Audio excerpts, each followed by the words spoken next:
At 7:59 a.m. on the 40th floor of Valerius Tower, billionaire Bronson Valerius held a Mont Blanc pen over the documents that would end his father's $10 billion empire. The lawyers held their breath.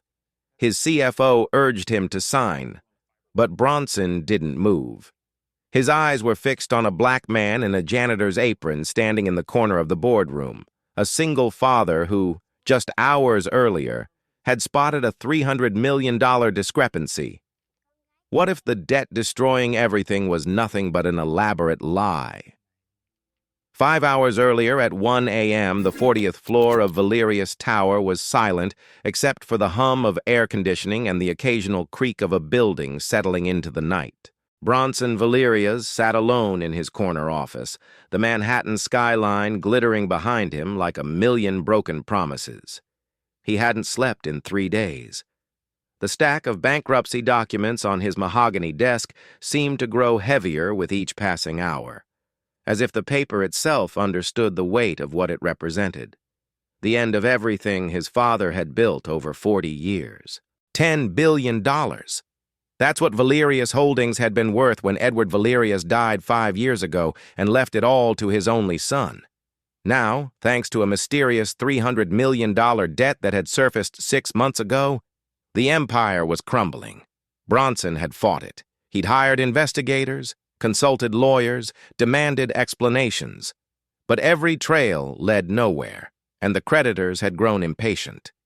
At 8 a.m., he would sign the papers. It was over. A soft knock interrupted his thoughts.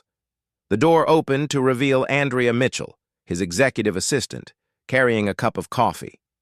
At 34, Andrea had been with the company for 7 years, long enough to remember the good times, loyal enough to stay through the bad. She was the only person in the building who still looked at Bronson without pity or calculation in her eyes. "You should try to rest," she said, setting the cup on his desk. "Even an hour would help." Bronson shook his head without looking up. "Bennett checked everything. The debt is real. There's no way out." Andrea's jaw tightened almost imperceptibly at the mention of Bennett Reed, the company's CFO. She had never been able to articulate why, but something about that man had always unsettled her. He was too perfect, too polished, his loyalty too performative. But she had no evidence, nothing concrete, just a feeling that lived in the pit of her stomach whenever he walked into a room. "I'm still here," she said quietly. "Whatever you need." Bronson finally looked at her, and for a moment, the mask of the stoic billionaire slipped. Underneath was just a man who had inherited a kingdom he never fully understood, now watching it burn. "Thank you, Andrea. That means more than you know." She nodded and left him alone with his ghosts. Across the city, in a cramped apartment in Washington Heights, Marcus Hale was performing the same ritual he'd done every night for the past 2 years. He stood over his daughter's bed, watching the gentle rise and fall of her chest, listening to the soft beep of the heart monitor beside her pillow. Lily was 6 years old. She had her mother's eyes, warm brown, full of light even when she was exhausted from chemotherapy. Leukemia had entered their lives 18 months ago, 6 months after a drunk driver had taken Marcus's wife, leaving him to raise their daughter alone. He used to be someone else. A data analyst at one of the Big Four accounting firms, Marcus had spent his days hunting through spreadsheets, finding patterns that others missed, exposing financial fraud that companies tried to bury. He was good at it. Good enough that he'd helped bring down a $60 million embezzlement scheme that made national news. But that was before the accident, before the diagnosis, before the medical bills started piling up like snow in a blizzard that would never end. Now he worked the night shift as a janitor at Valerius Tower. The pay was modest, but the job came with health insurance, the kind that covered experimental treatments for childhood cancer. That insurance was the only thing keeping Lily alive. Marcus leaned down and kissed his daughter's forehead. "I'll be back before you wake up, baby girl." His mother-in-law, Dorothy, appeared in the doorway. She'd moved in after her daughter's death, trading her peaceful retirement in Virginia for sleepless nights and hospital visits. She never complained. "Go," she said gently. "I've got her." Marcus grabbed his uniform, a simple gray shirt and the apron that marked him as part of the night cleaning crew, and headed for the door. His phone buzzed with a notification. "Reminder, Lily Hale's test results will be available at 7 a.m. Please ensure you are reachable." He stared at the message for a long moment. Tomorrow morning, he would find out if the latest round of treatment was working, if Lily was getting better, or if they were running out of options. He pocketed the phone and stepped out into the cold New York night. By 4 a.m., Marcus had worked his way up to the 40th floor. The executive level was always the quietest part of his shift. Most of the offices empty, the hallways dark except for the emergency lighting. He preferred it that way. The silence gave him space to think, to pray, to hope. He pushed his cleaning cart toward the main conference room, expecting it to be empty like always. Instead, he found the door ajar and lights still on inside. Through the gap, he could see a man sitting at the long conference table, papers spread out before him like a battlefield map. Marcus recognized him immediately. Bronson Valerius, the CEO. Everyone in the building knew his face, even if most had never spoken to him directly. Marcus hesitated. Protocol said he should come back later, avoid disturbing the executives. But something about the slump of Valerius's shoulders, the way he stared at those documents like a man looking at his own death sentence, made Marcus push the door open anyway. "Sorry to bother you, sir," he said quietly. "I can come back." Bronson looked up, startled, as if he'd forgotten other people existed. "No, it's fine. I shouldn't even be here, just finishing some things." Marcus nodded and moved to empty the trash bins, trying to be invisible the way his job required. But as he reached across the conference table to collect a discarded coffee cup, his elbow caught the edge of a stack of papers. The cup tipped, and cold coffee spread across the documents like a dark stain. "I'm so sorry." Marcus grabbed napkins from his cart, frantically dabbing at the mess. "I'll pay for any damage "It's fine," Bronson said, though his voice was hollow. "They're just copies. It doesn't matter anymore." But Marcus wasn't listening. His eyes had frozen on a name visible through the coffee stain, typed in small font on what appeared to be a financial disclosure document. Ethel Red Acquisitions, LLC. His hands stopped moving. The napkin hung suspended in the air. He knew that name. 5 years ago, when he was still a fraud analyst, Marcus had spent 3 months tracking a shell company involved in a sophisticated embezzlement scheme. The case had been shut down. Not enough evidence, too many lawyers, too much money making the problem disappear. But Marcus never forgot the structure of the fraud, the way it had been designed. And he never forgot the name of the company at its center. Ethel Red Acquisitions, LLC. "Sir?" His voice came out strange, tight. "Where did this document come from?" Bronson frowned at the janitor's sudden intensity. "Those are debt verification papers, part of the bankruptcy filing. Why?" Marcus's mind was racing now, years of training snapping back into focus like a muscle memory he'd thought he'd lost. The structure of the debt, the timing, the shell company. It was all too familiar. "This company," he said, pointing at the name. "Ethel Red. Do you know who owns it?" "Some offshore entity. Our CFO traced it through Cyprus, but the ownership is buried behind a dozen holding companies. It's legitimate debt. Our lawyers confirmed." "No."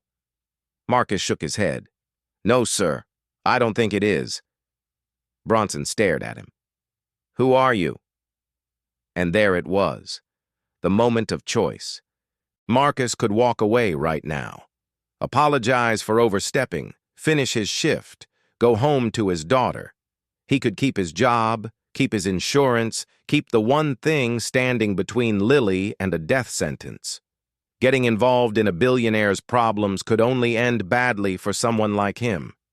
He had no power here, no standing, no protection. His phone buzzed in his pocket. Another reminder about Lily's test results. He thought about his daughter lying in that hospital bed. He thought about Bronson Valerius, a father in his own way, about to lose everything because of a lie he didn't even know he was being told. "My name is Marcus Hale," he said finally. "I used to be a forensic accountant. And if Ethel Red is what I think it is, you're not bankrupt, sir. You're being robbed." For a long moment, Bronson didn't move. The clock on the wall showed 4:17 a.m. In less than 4 hours, he was supposed to sign away his father's legacy. "Tell me everything," he said. Marcus began to talk. And 40 floors below, the city slept on, unaware that in a conference room high above Manhattan, a janitor in a coffee-stained apron was about to change everything. Bronson picked up his phone and dialed Andrea Mitchell. "Get up here," he said. "Now, and don't tell anyone." For the first time in months, something other than despair flickered in his eyes. It looked almost like hope. Andrea Mitchell arrived at the conference room 12 minutes after Bronson's call. Her coat thrown hastily over pajamas, her hair still damp from the shower she'd abandoned mid-rinse. She found her boss standing beside a man in a janitor's apron, both of them hunched over financial documents, spread across the conference table like pieces of a puzzle that refused to form a picture. "This is Marcus Hale," Bronson said without preamble. "He used to be a forensic accountant. He thinks the debt is fake." Andrea looked at the janitor, really looked at him, and saw something in his eyes that she recognized. The sharp focus of someone who had once held power and lost it, but hadn't forgotten how to think like a hunter. "Tell me," she said. Marcus explained quickly, his words precise despite the circumstances. Ethel Red Acquisitions, the shell company structure, the way the fraud had been designed to look legitimate from the outside while bleeding money through layers of intermediaries. "But you don't have proof," Andrea said when he finished. It wasn't an accusation, just a statement of the wall they faced. "No," Marcus admitted. "Not yet." The clock on the wall showed 4:47 a.m. Just over 3 hours remained. Bronson ran a hand through his hair, a gesture of exhaustion that made him look older than his 52 years. "If we're wrong about this, I've wasted the last chance I had to prepare for bankruptcy. And if Bennett finds out we're investigating him, he'll destroy whatever evidence exists," Andrea finished, "if there's any evidence at all." The three of them stood in silence, the weight of the gamble pressing down on them. Marcus thought about Lily, about the insurance that came with this job, about everything he stood to lose if this went wrong. But he also thought about the man standing across from him, a billionaire, yes, but also a son trying to protect his father's legacy, trapped in a web he couldn't see. "I'll help," Marcus said. "Whatever you need." Bronson met his eyes. "Why?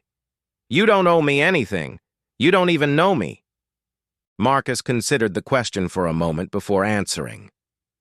"Because 5 years ago, I had a case just like this, a company being bled dry by someone on the inside.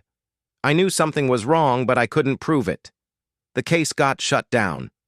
200 people lost their jobs, their pensions, everything. I've spent every day since then wondering what would have happened if I'd pushed harder, dug deeper, refused to give up." He looked at the documents on the table. "I'm not walking away again." Bronson nodded slowly, and something shifted in the room. An alliance formed between men who had nothing in common except the refusal to accept defeat. "All right," Bronson said. "Here's what we do. Marcus, you analyze the debt structure, find the patterns, the inconsistencies. Andrea, dig through every email, every meeting record, anything that connects Bennett to Ethel Red. I'll keep Bennett occupied, make him think I'm ready to sign. We have 3 hours, let's use them." They divided the documents and got to work. By 5:45 a.m., the first cracks in Bennett's careful facade began to show. Marcus sat at Bronson's computer, scrolling through financial records with the intensity of a man reading his own fate. The debt structure was elegant. He had to admit that. Whoever had designed it understood how to make fraud look like legitimate business. But there was a flaw, almost invisible unless you knew where to look. "The money doesn't go straight to the creditors," he said, his finger tracing the flow on the screen. "It passes through 3 intermediary companies first: Meridian Holdings, Castellan Partners, and finally Ethelred." Andrea looked up from her laptop. "What does that mean?" "It's called layering. You create distance between the source and the destination so no one can trace the theft back to its origin. It's a classic money laundering technique." Marcus pulled up another document. "But here's the thing. Legitimate debt doesn't need to be laundered. If Valerius Holdings really owed this money, it would go directly to the creditor. This structure only makes sense if someone inside the company is moving money out and making it look like debt repayment." Andrea's face had gone pale. "Bennett approved all of these transfers. I remember because I thought it was strange that he handled them personally instead of delegating to the finance team. What else do you have?" She turned her laptop toward him. "I found a $75,000 payment to a law firm in Cyprus. Bennett authorized it 18 months ago. The invoice says it was for international tax consultation." "Cyprus," Marcus repeated. "That's where most offshore shell companies are registered. Did the company ever do any actual business in Cyprus?" "Nothing. We don't have any operations in Europe at all." The pieces were coming together, but they were still missing the crucial connection: direct evidence linking Bennett to Ethelred's ownership. Bronson had been listening from across the room, his phone in his hand. "5 years ago, right after my father died, Bennett came to me with a proposal. He wanted to restructure some of the company's debt, said it would save us millions in interest payments. I turned him down because I didn't understand what he was talking about, and I didn't trust myself to make big financial decisions so soon after taking over." Marcus looked up sharply. "What happened after you refused?" "He never mentioned it again. I assumed he'd dropped the idea." Bronson's expression darkened as the implication settled over him. "But maybe he didn't drop it. Maybe he just stopped asking for permission." "We need more than maybes," Andrea said. "We need proof that Bennett controls Ethelred. Otherwise, it's just speculation, and the lawyers will tear us apart." The clock showed 6:17 a.m. Less than 2 hours remained. At 6:32 a.m., they hit a wall. Every document in Bennett's official files was immaculate. Every email was professional, appropriate, beyond reproach. The man had been CFO for 25 years, and in all that time, he had never left a single trace of wrongdoing in any system the company controlled. Andrea slumped back in her chair.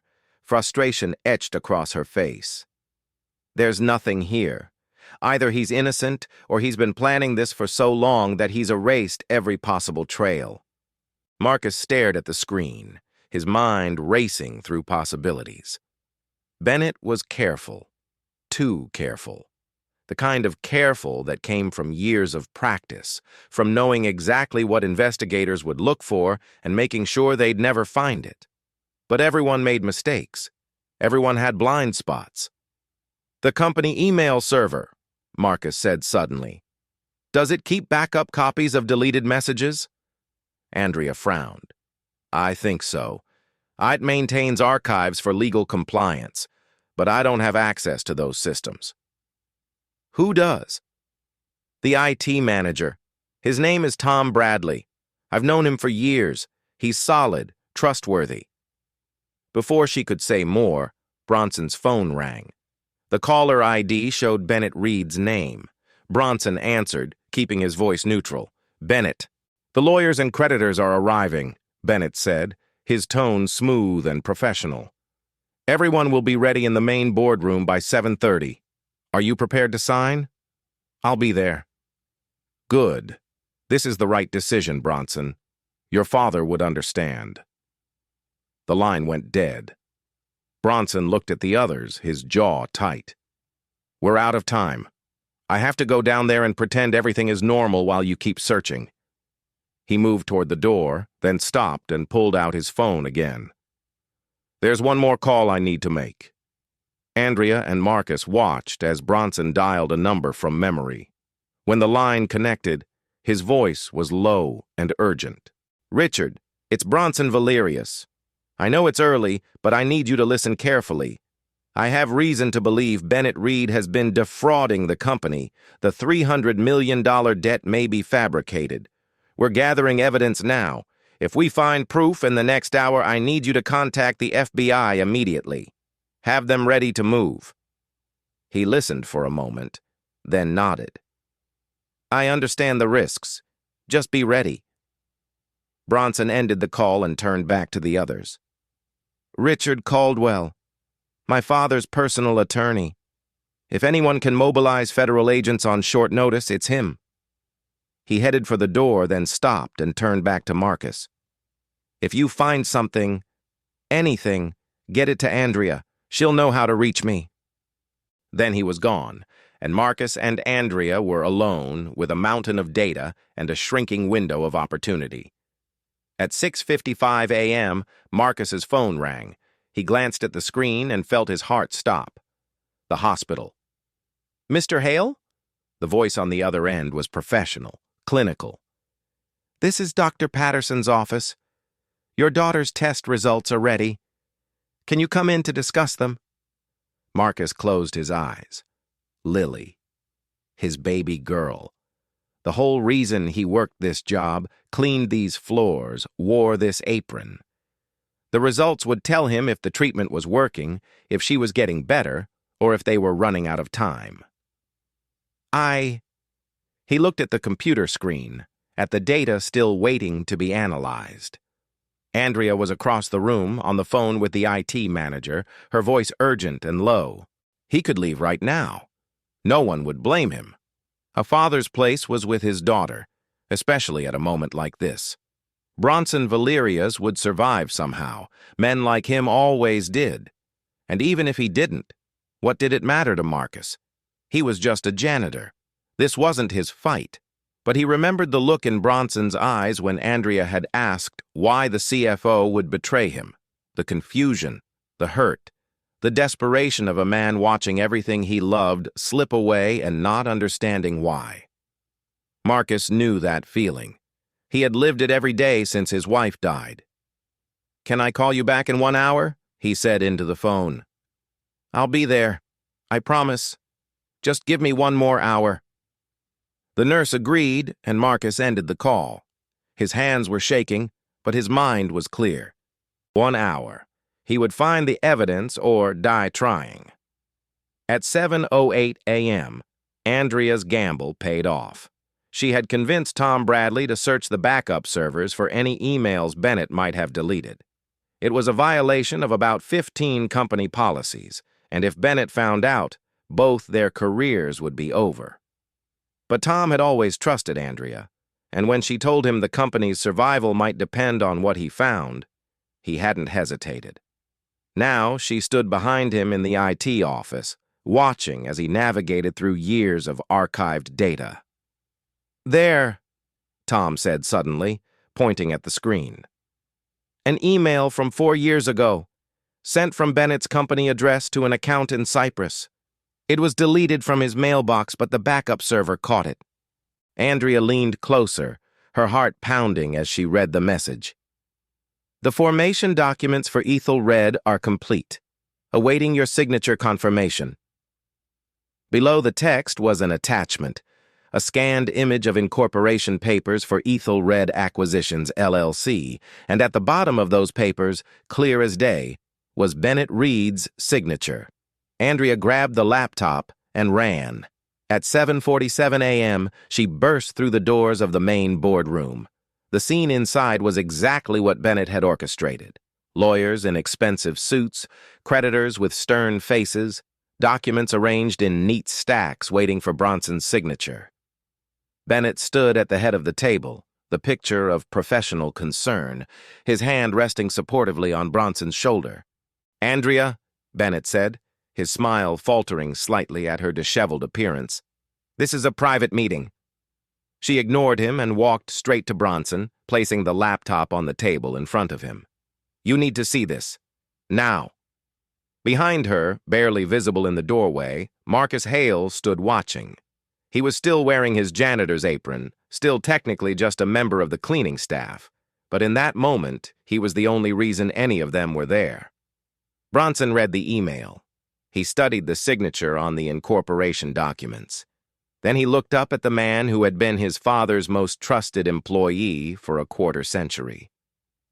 "Bennett," he said quietly, "what have you done?" The boardroom fell silent. Lawyers froze mid-motion. Creditors exchanged confused glances. Every eye in the room turned to Bennett Reed. For a moment, the CFO's composure held. His smile remained fixed, his posture confident, his voice steady as he said, "Bronson, I don't know what she's shown you, but this is clearly some kind of misunderstanding. Perhaps we should discuss this privately after your signature." Bronson's voice cut through the room like a blade. "On the incorporation documents for Ethel Red Acquisitions, the company that holds the debt that's supposed to destroy us. Your signature, Bennett." The mask slipped. Just for a second, something dark flickered behind Bennett's eyes. The look of a man watching 20 years of careful planning unravel in the span of 30 seconds. "Those documents could be forged," he said, but his voice had lost its smoothness. "Anyone could have—" "The email came from your company account. The backup server timestamp proves it was sent 4 years ago. The Cyprus law firm we paid $75,000 to?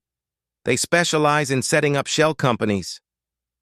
Bronson stood up slowly, and for the first time since his father's death, he looked like a man in control of his own fate. "It's over, Bennett. I just want to know why." The silence stretched like a wire about to snap. Then Bennett laughed. It was a bitter sound, hollow and sharp, carrying decades of accumulated resentment. "Why?" He shook his head, his professional demeanor crumbling like a mask made of paper. "Your father. That's why. Edward Valerius, the great man, the visionary, the legend." The words dripped with contempt. "I gave him 20 years of my life. 20 years of 80-hour weeks, of brilliant strategies, of making him richer than God. And when I finally asked him for what I deserved, a partnership, a seat at the table I helped build, do you know what he said?" Bronson didn't answer. He didn't need to. "He said I was a good employee, a valuable asset, but not partner material, not family." Bennett's voice rose, decades of suppressed rage finally breaking free. "I built half this empire and he treated me like hired help until the day he died. And then he left everything, to you. A son who never understood the business, who never wanted it, who was handed a kingdom he didn't earn." He pointed at Bronson with a finger that trembled with fury. "You don't deserve any of this, none of it. And I was going to take it all back, piece by piece, until there was nothing left but ashes." The confession hung in the air like smoke after an explosion. Then the boardroom doors opened, and 4 men in dark suits walked in. The badges they displayed identified them as FBI.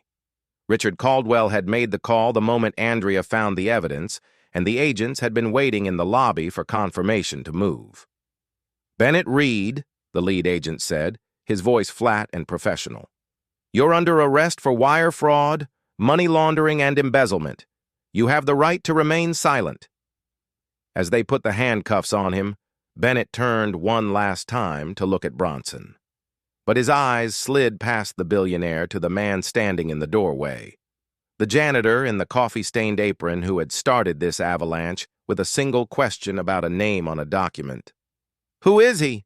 Bennett asked, genuine confusion breaking through his anger. Bronson looked at Marcus Hale. "He's the reason you lost." They led Bennett away. The lawyers began talking over each other. Creditors demanded explanations, and the orderly world of corporate protocol dissolved into chaos. But Bronson barely heard any of it.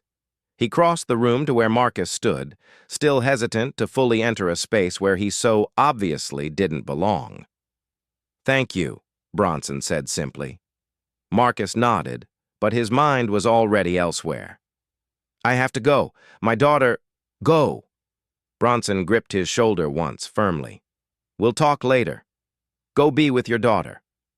Marcus was out the door before the sentence finished, running for the elevator, running for the street, running for the hospital where the most important test results of his life were waiting. He made it to the hospital at 9:23 a.m. Dorothy was already in the waiting room, her face drawn with the particular anxiety of a grandmother who had learned not to hope too much. She stood when she saw Marcus burst through the doors, still wearing his janitor's uniform, still carrying the smell of coffee and corporate desperation. They said the doctor wants to speak with us together, she said. They wouldn't tell me anything. They waited in silence for what felt like hours, but was probably only minutes. When Dr. Patterson finally appeared, her expression gave nothing away. Mr. Hale, Mrs. Thompson, please come with me. They followed her to a small consultation room. Marcus's heart hammered against his ribs with every step. He had faced down a Billionaire's CFO that morning, helped expose a $300 million fraud, watched a man's 20-year conspiracy collapse in real time. None of it compared to the terror of this moment. Dr. Patterson opened a folder and looked at them both.